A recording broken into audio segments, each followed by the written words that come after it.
para mitra tekara sabadana makin bagian ke-43. Aina Mang Jaya bade ngahanca bagian ke-44. Naon cenah Mang Jaya carios nyambung judulna Rusia Curug Cikidang. Ieu dongeng karangan Kileksa para mitra sadaya atuh para wargi sadaya atuh nyebatkeun cenah kecapanganteur teh aya disebatkeun oge ieu para wargi sadaya pok ngomong cenah kitu para mitra pok ngomong gitu nya para wargi kecapanganteurna teh kitu pok ngomong gitu janten para mitra sadaya kecapanganteur dina bahasa Sunda. Kitun mayoge para mitra bahasa Sunda euyeuh leubet para mitra sadaya kitu nya. Ku ieu naon teh ku kecap-kecap kanggo negeskeun atapi ngajelaskeun supaya para mitra sadaya anjeunna harus nama langkung eces langkung jelas.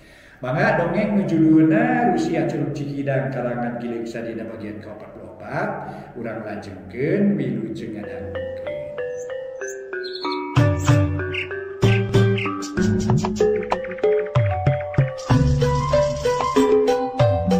Para mitra kaum dangu, wilujeng tepang dangu sareng acara matuh dongeng enteng. Mang Jaya sapara kanca bade neraskeun hanca dongeng nu katunda carios nyambung judulna nyaeta Rusia Curug Cikidang karya Kileksa ayeuna nincak bagian ke-44. Para mitra anu mulia nu sami-sami ngabandungan ieu dongeng, mudah-mudahan acara ieu tiasa nyugemakeun etang-etang hiburan pangbeberahmana. Kasugeri kaum dangu sadayana mangga urang teraskeun kumaha terasna dongeng harita teh naha cios henteu ku ponggawa dipasihan katerangan yen harita teh bahjilun jeung ading bebas cenah para mitra. Bebas harita teh mangga wilujeng ngadangukeun wae dongeng nu judulna nyaeta Rusia Curug Cikidang karya Kileksa dina bagian ke-44. Harita ponggawa teh cumarita. Ngaula dibere ku siwal ponggawa ngabijilkeun hiji barang mangrupa kulit kayu tapi liat. Gedena moal leuwih ti satampah tuluy dibikeun ka ading bari pok nyarita.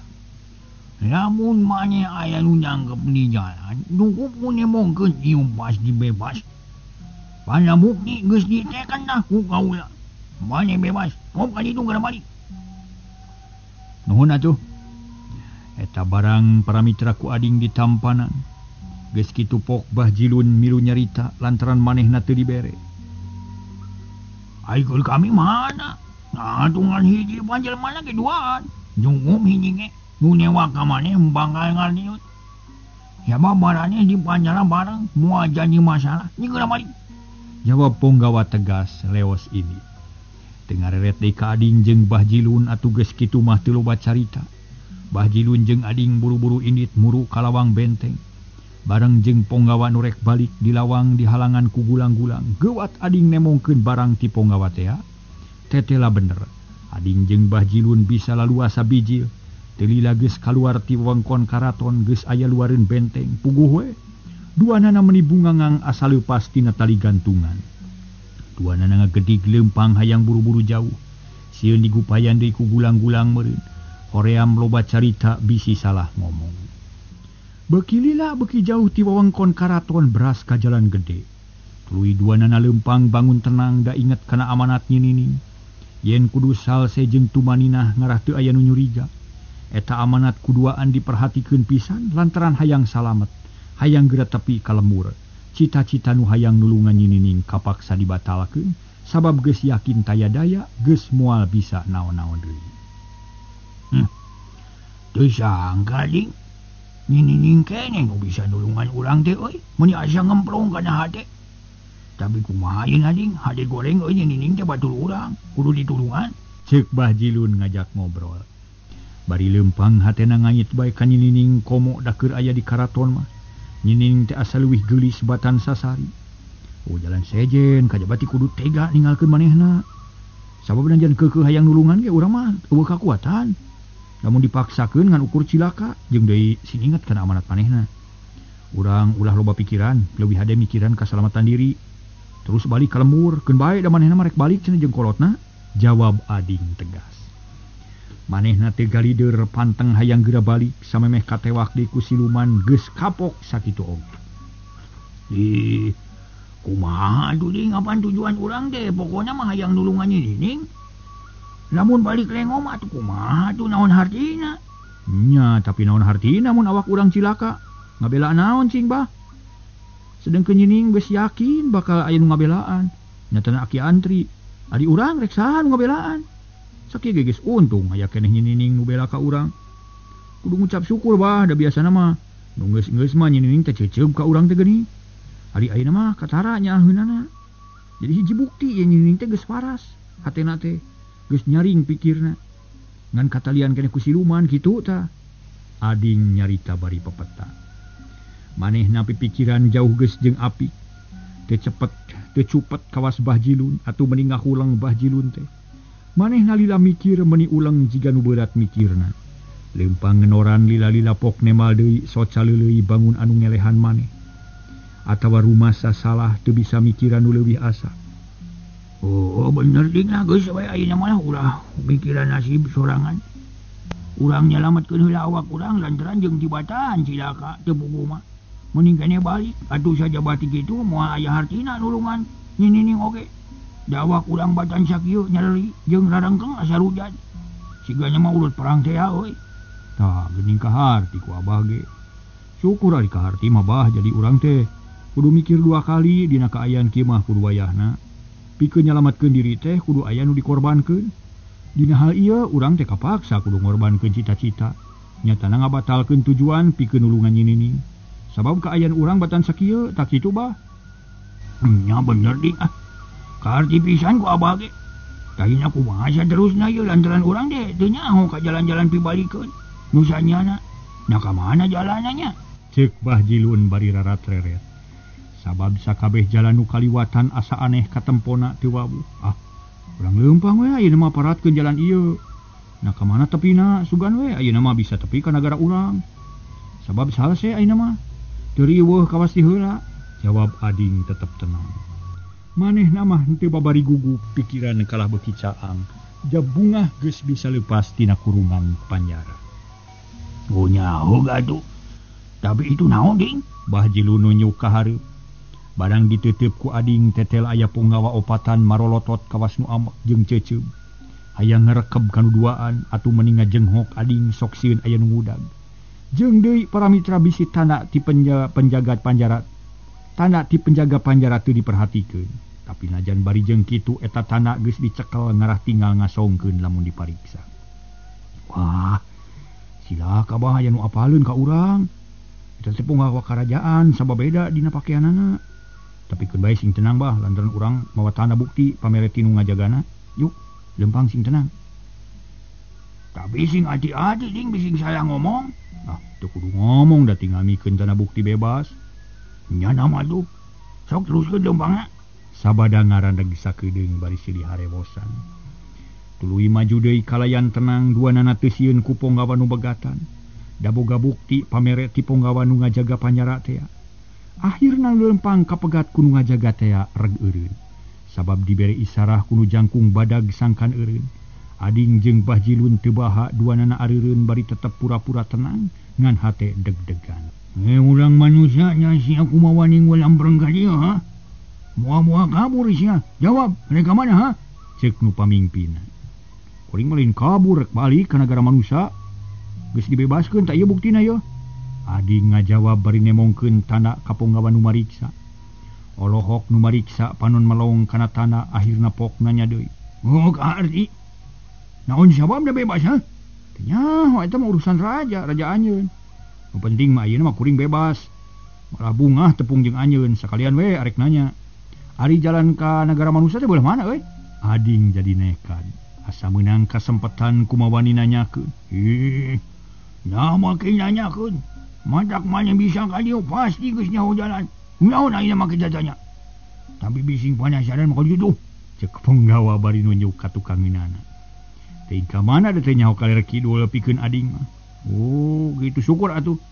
Kuring ngarasa bungah tah ayeuna kuring rek amitnya. Moal bisa lila ngobrol euy lah sabab hayang buru-buru balik kuring teh. Kuring janji moal nyieun kaributan di dieu pokona mah. Da moal ngalanto-lanto di ka dieu lah hoream. Ceuk Ading beuki tatag jaritana. Namahan kapercayaan pikeun punggawa siluman anu mariksa harita. Aja nyungan tu gerak ini. Panjang aja kabur. Lain kabur. Ading bari ngaleos nyarita. Dituturkeun ku Bah Jilun. Nu hatena ngemplong lantaran papariksaan lancar. Terus bae leumpang deui kalayan tenang. Ari nu tadi mariksa patingkat cewis para mitra silih tanya jeung baturna. Kawasna mah teu ngartieun kana kajadian eta sabab ceuk pamikir maranehanna mah rajana teh kaliru bet ngabebaskeun sakitan anu sakitu matak ngabahayakeunana. Jeung deui Arjuna geus janji yen Bah Jilun jeung ading rek dihukum dina mangsana Arjuna kawin. Tapi nyatana ayeuna bebas kalayan sah mawa tanda bukti tinu tukang jaga. Tapi teu barisa naon-naon sabab geus yakin kaluar ti panyaranna teh sah nu hartina mah para mitra sadaya. Lain kabur nu matak diarantep wae. Ari ading jeung Bah Jilun kacida bungaheunana. Lantaran sajabat bebas dina papariksaan oge meunang katerangan ngeunaan jalan bali. Sugan we ari puguh jurusan mah moal nyasab deui. Moal anyog ka jalan nu buntu da ayeuna mah puguh jug-jugeunana. Beres kalakuan teuing euy. Abah mah banget panuju kana pertanyaan maneh ngeunaan jalan balik teh euy. Abah mah ngemplong ya. Bakat ku ngarasa bunga. Tu ka ditu cenah jalan pibalikeun teh cenah ding. Ceuk Bah Jilun bari nunjuk ka hareup. Paroman bear marah mai sirah nu lieur jadi cager kaubaran ku kabunga hate. Nya bah kuring ngadak-ngadak meunang ilham.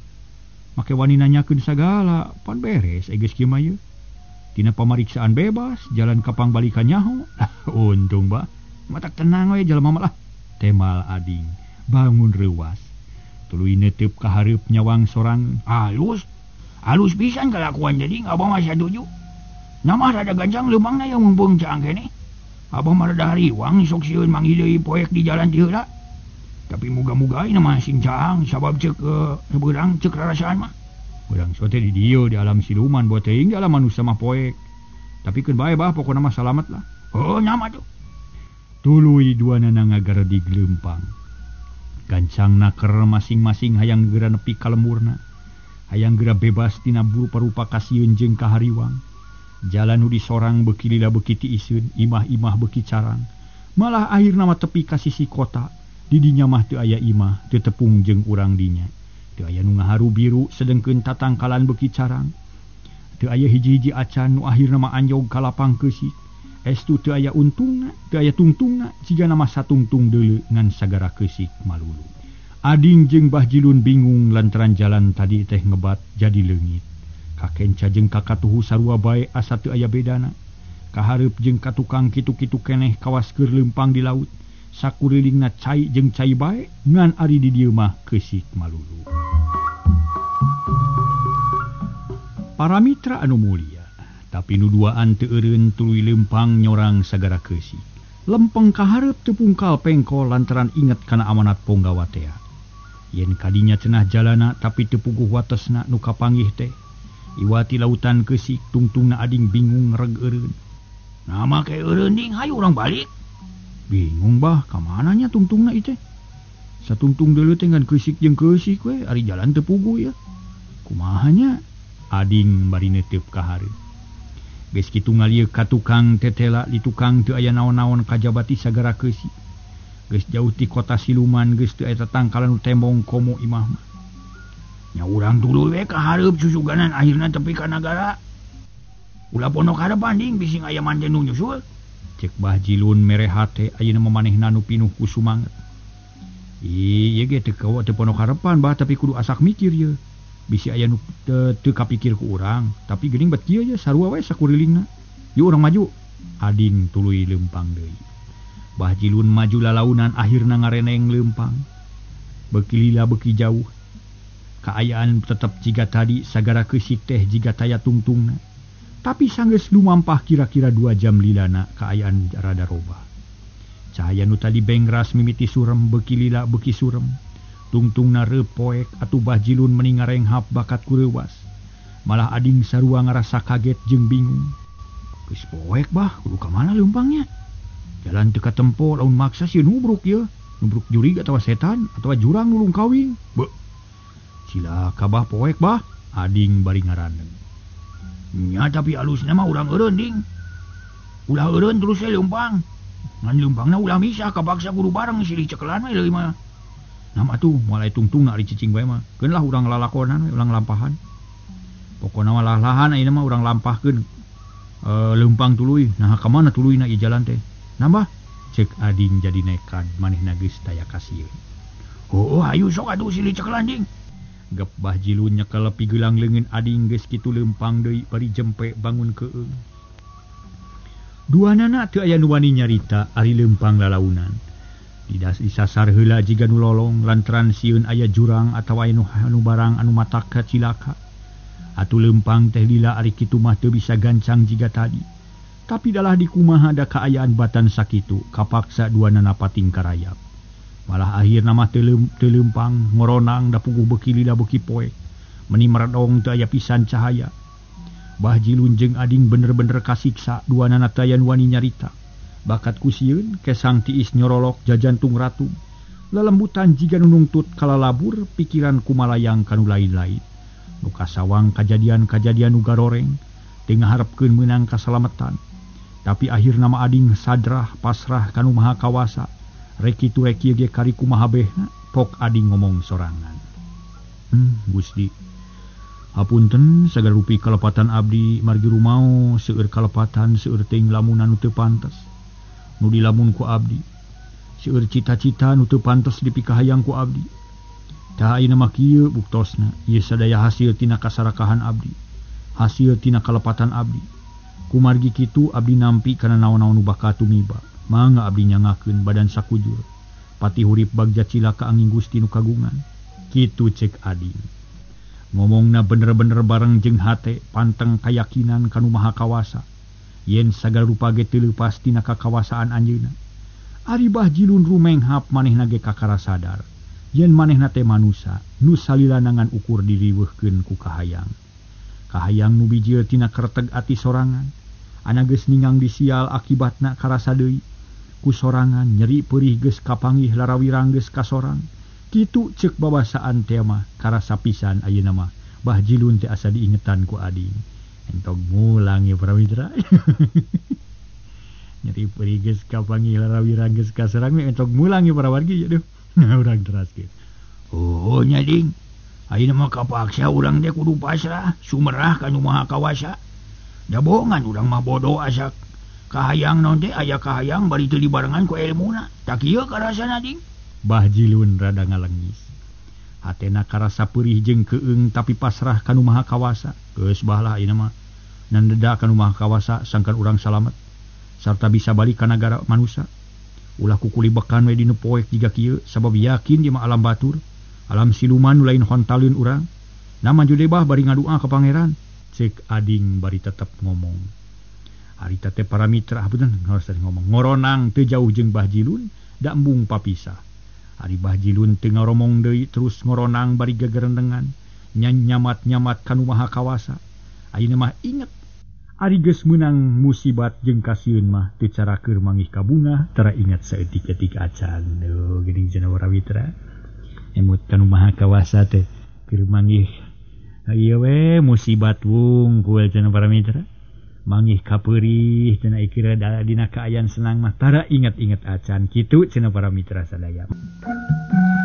Para mitra kaum dangu sigana bae jumritna hate nu duaan dikabul ku Allah nu maha kawasa. Duanana can waktuna kudu kalangsu di alam siluman. Harita keneh karasa aya angin leutik nu ngahiu kana beungit. Tiis matak seger geus kitu kadenge aya sora nu ngaguru handaruan. Jeung leungit kokolenyayan ku cahaya kilat, puguh nu duaan bungaheun lantaran jelas. Ayeuna mah alam teh robah teu jempling jiga tadi. Alhamdulillah aya tanda-tanda alam dunya bah. Aya angin, aya sora nu ngaguru, aya kilat di langit. Muga-muga urang sing tepi deui ka alam manusia. Nuhun Gusti nu Maha Agung. Cek Ading bari sujud bakat ku bunga ngarasa karasa nu disorang teh aya keneh. Masih kena aya sagara keusi. Oh bener Ding aya kilat nu ngolepat di langit. Aya angin nu debah kana beungeut ye. Bisa ngarenghap ayeuna mah tapi Ding abah mah keung ngadeng nu ngaguru jeung ketir nempok kilat nu pating baranyai. Keun bae-bae hitung-hitung ujian. Nya tapi mata keung ka eta buludug Ding mun pating geler-geler kitu. Wayahna keung moisan mah asal bebas di negara siluman. Kurilap ceger kadenge anu ngajeleger tarik naker. Tuluy disusul ku ngaguruh sora guludug nu panjang jeung lamat. Sadapating gulutuk di jomantara karasa euneur kana keusik nu disorang ku ading jeung Bah Jilun. Nu duaan ngarenja greg eureun bari meungpeunan beungeut. Leuwas sieun disambar gelap lantaran sadar yen di dinya teu aya tatangkalan, teu aya hahalang naon-naon. Sakuriling bungkingan keusik jeung keusik wungkul. Puguh keung aya gelap teh sok sieun ngajelebet nyamber tarang ading. Bah Jilun nyaremplong bari nandakan umaha kawasa.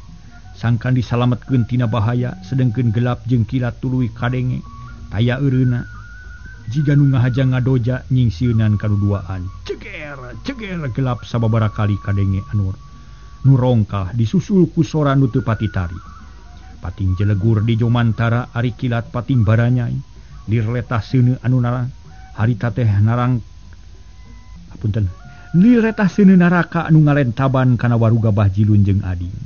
Kaya nu poek mongkleng sakapeung dibelah ku buri nyaina kilat. Tetela keneh nu duaan masih kena aya di sagara keusik. Nyemplong bari nyocokan liang ceuli. Sabab gandeng jeung sieun ku gelap tarang nyuksruk kana keusik bujur nyemplong bari rarempodan bakat ku sieun. Malah Bah Jilun mah calanana basih bakat ku soak. Ari ading teu eureun-eureun wiridan istighfar jeung dikir. Lila mah kaayaan teh robah deui. Gelap nu dordar beuki ngurangan malah akhirna mah ngan karipating buri nyaina kilat wungkul jeung guludug anu teu matak gandeng teuing. Hiuk aya angin meni ngaguruh wer keusik katebak ku angin karasa pareureus kana bitis. Untung duanana pareureum taya nu kapiringpeunan korejat ading hudang pok nyarita. Hudang Bah, silaka angin gede ye keusik meni rabang. Awas sing hati-hati bising kapireupeunan Bah. Gelap jeung kilat ngurangan tapi angin jadi gede. Jeung eta naon pating saleor nya Bah? Sada curug ding jiga nama cai nu nyurug kana leuwih teh. Di mananya tapi sada hujan silantang deh ngaguruhan daruan. Aduh, palang siang ding. Bah Jilun teu kebat nyaritana. Lantaran aya buri nyaina kilat nu kacida roh tohagana. Disangkana mah bakal disusul ku ngajelegurna gelap nu tarik pisan. Tapi henteu ngan ukur ngaburi nyai wungkul. Hanas nu duaan geus nyarocokan ceuli da sieun katorekan. Ngan untung duanana jadi nyaho kana kaayaan di dinya. Lantaran kacaangan ku buri nyaina kilat. Sakolepat katempos sagara keusik nu ngampar hareupeun ading jeung Bah Jilun. Bah, sorangeun masih keneh ngampar ka hareupeun ye. Jauh pisan jigana mah. Yuk ayeuna mah urang leumpang deui. Buri nyaina kilat ngabantu ka urang. Oh, nyama tuh buru-buru bising hujan manten hariwang abah teh. Tuluy duanana laleumpang deui. Tapi tetep silih cekel jiga tadi ayeuna mah karasa silih belaanana lantaran masing-masing ngabutuhkeun bantuan. Kacida dalitna sosobatan teh beuki karasa nikmatna silih pikanya. Bah Jilun nu geus kolot butuh ku tanaga ngora. Ari ading nu ngora keneh butuh ku luang jeung pangalaman nu kolot. Atuh harita ge kitu, Bah Jilun jeung ading salilana silih ingetan, silih elingan, silih bantu jeung silih talingakeun. Duanana leumpang dinu poek nyorang sagara keusik anu kacida legana. Sakapeung dicaangan ku buri nyaina kilat, tetempuan sok rada jauh meueusan. Jadi mun dihareup aya naon-naon teh tangtu kanyahoan. Ari kaayaan para mitra beuki lila beuki mata ketir, langit nu angkeu beuki monoyot ku pihujani. Angin nu ngaguruh meni handaruan lir hujan silantang, malah kadenge sora curug anu seah ngaguruh mata klalewang.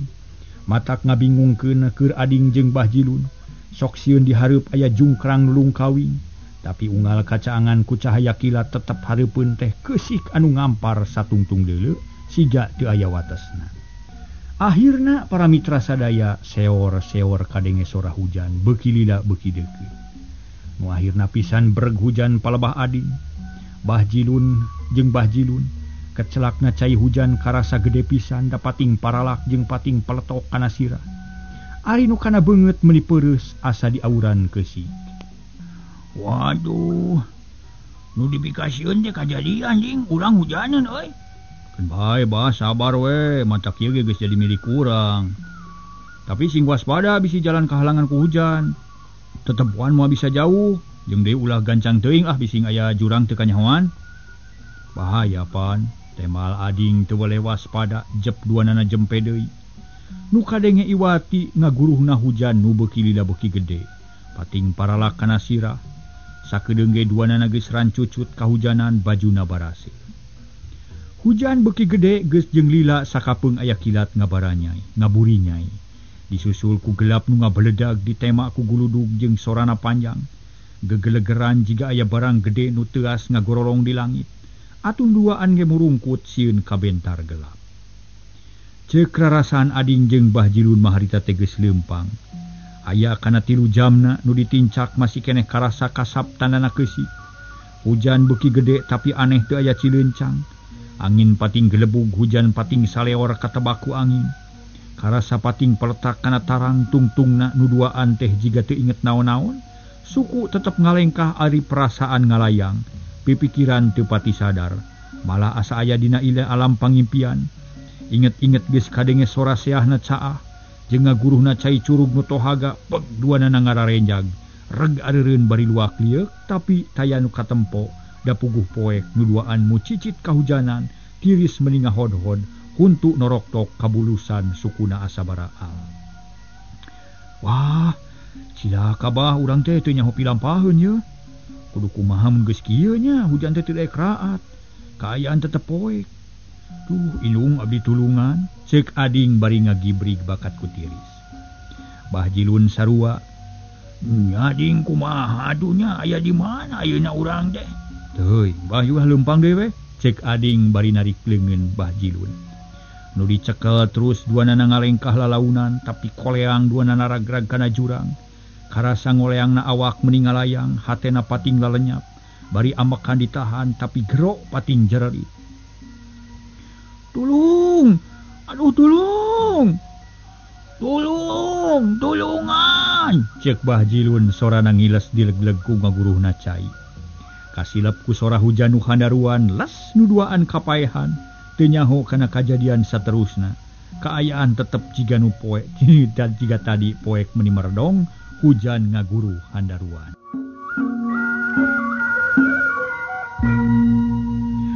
Para mitra kaum dangu, cag urang tuna heula kaayaan ading jeung Bah Jilun nu geus tigubrus kana jurang nu lungkawi.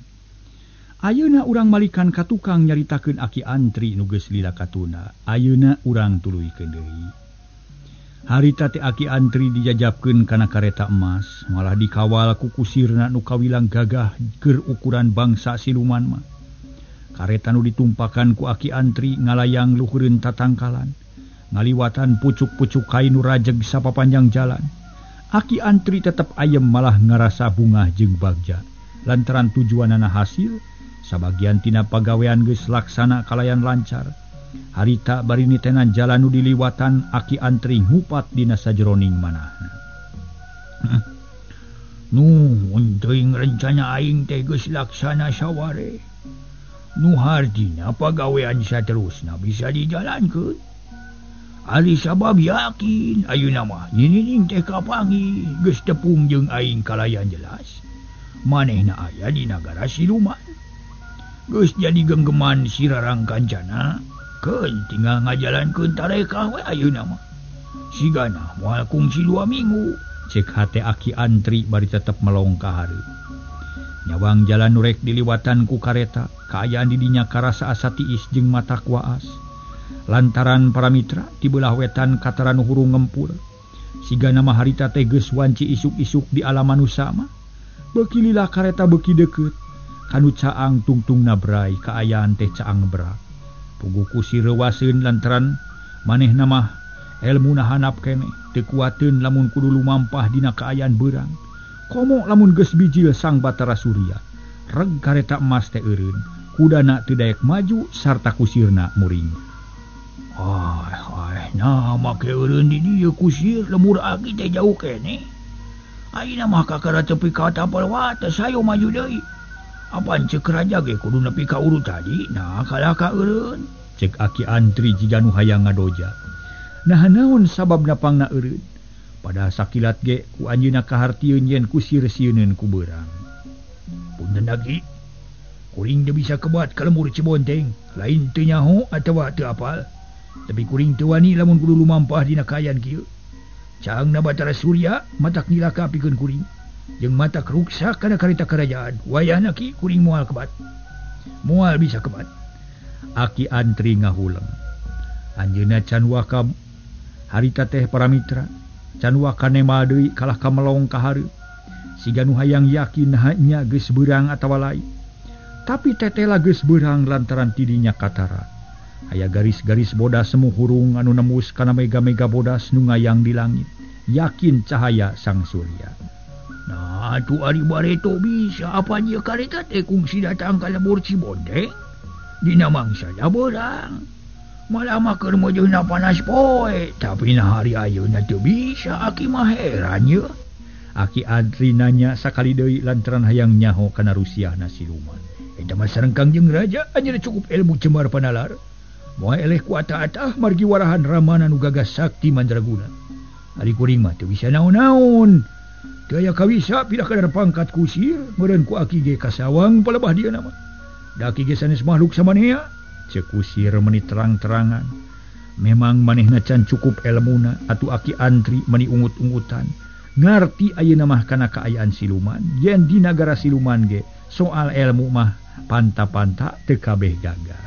Nya kaharti atuh ari kitu mah, tapi kumaha ayeuna ye? Kapan aki teh masih kene aya di perjalanan jeung di kareta teh asa ngangkang jauh tina lemah. Kumaha aki turuna sabab aki mah bodoh teu bisa hiber. Ceuk aki antri bari melong. Melong ka handap eta kareta bener-bener aya di awang-awang. Siga ngagantung saluhureun tatangkalan. Ari didinya kakara remeng-remeng caang can caang pisan jiga di hareup. Jadi ka tempat nu caang teh aya keneh antara sigana bae didinya mah kahalangan keneh ku gunung nu ngajegir atawa tempat nu legok atawa masih keneh di alam siluman satengahna. Aki ulah selempang. Kuring bisa jajab nepi ka alam manusia sabab ieu mah masih keneh pertengahan. Saeutik deui baris ngaliwatan wates nagara. Tuh nu caang ngeberak negara manusia ngan kahalangan ku halimun iblis nu nutupan di alam. Yuk urang ka ditu kuring bisa sakedeung ngan moal bisa lila wayahna ulah bendu kuring moal bisa ngobrol lila. Ceuk kusir nunjuk ka hareup ka hiji tempat nu geus caang ngebrak. Waktosna kabujeng seep di para mitra sadaya. Duh ieu mah.